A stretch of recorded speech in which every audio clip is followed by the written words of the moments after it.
For a few years, the FAA has been emphasizing inclusivity over excellence. Much of this was in language and terms we're supposed to use, but that's all changing. Now there's a new attitude at the FAA, and things are happening like making the common acronym NOTAM mean what it always has meant. We'll get to that. My name is Roy Beiswinger, and I've been teaching people to fly powered parachutes for over 30 years. I was the very first powered parachute FAA certified flight instructor, the first powered parachute Gold Seal flight instructor, and the first FAA flight examiner for powered parachutes. Let's get to it. In the early 1990s, the FAA took aggressive action to provide diversity training to all supervisors and managers. These are the FAA's own words, not mine. And in the beginning, that was something that was mostly internal to the Federal Aviation Administration. That changed in 2021. That's when the FAA set out to bring a new level of inclusivity to aviation by changing the way we're supposed to talk. The agency announced plans to host a virtual inclusive language summit, marking the beginning of its commitment to adopting gender-neutral language in policies and procedures. The goal? To move away from traditional gendered terms and open the skies to a more diverse and welcoming community of aviation professionals. It seemed like a perfectly logical place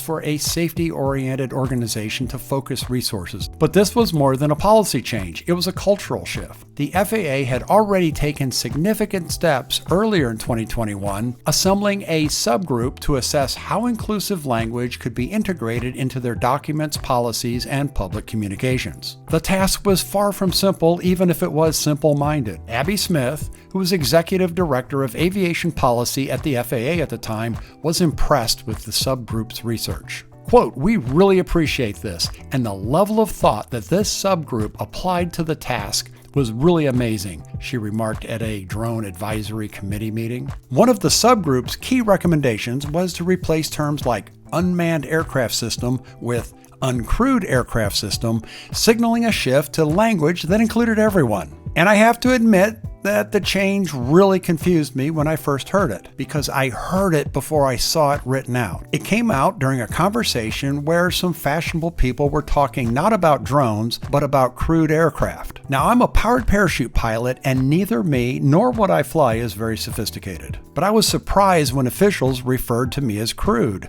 I mean, they weren't lying, but how did they know? And that wasn't the only proposed change. Terms like repairman would become technician, and airman would evolve into aviator. In the long term, the Drone Advisory Committee even advocated for drone to be the go-to term for unmanned aircraft. Which is funny because I remember not that long ago when the word drone became unfashionable and unmanned aircraft was the fashionable term. It just goes to show that it's hard to keep up with fashion. This wasn't just about words. It was about creating a culture where diversity, equity, and inclusion were central to innovation. I mean, I always thought technology was central to innovation, but I'm only a lowly pilot. As Smith emphasized, quote, "Embracing diversity and inclusion is going to have a significant impact in bringing all the voices into the conversation. It is really going to take all of us working together." The summit, which was live streamed on the FAA's social media platforms in November 2021, served as a platform for all voices to be heard, allowing the public to engage, ask questions, and provide input. Well, that was over 3 years ago. The craziness seems to be rolling back. The FAA's fixation on diversity rather than excellence has gotten a lot of blame for the current problems in aviation.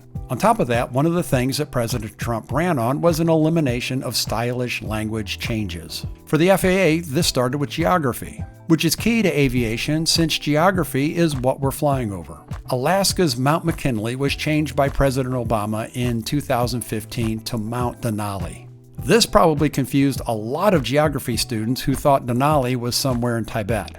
It's now back to Mount McKinley. But President Trump pushed it even further than that by renaming the Gulf of Mexico the Gulf of America. At first, I thought that was a bit of a troll, but it makes sense. Our continent is known as North America, not Mexico.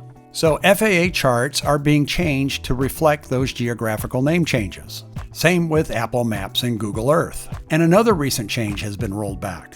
If you're a pilot, you know what a NOTAM is, or at least you think you know. Most of us learned that NOTAM meant Notice to Airmen. That was changed just a few years ago. It turns out the word airman was seen as sexist. So the solution was to make the term NOTAM mean Notice to Air Missions. Originally, the definition change for the acronym NOTAM had been made to align with gender-neutral terminology and broaden the scope to include unmanned aircraft like drones. But after pushback from aviators and now a new FAA administrator, on February 10, 2025, the FAA has decided to restore the classic Notice to Airmen title, reflecting the deep connection the term had with aviation professionals and its clarity for the flight community. However, other language artifacts from the last few years remain the same so far. The cockpit is still the flight deck. Students are still learners. Although thankfully, student pilot certificates have never been rebranded as learner permits. Repairmen are still technicians.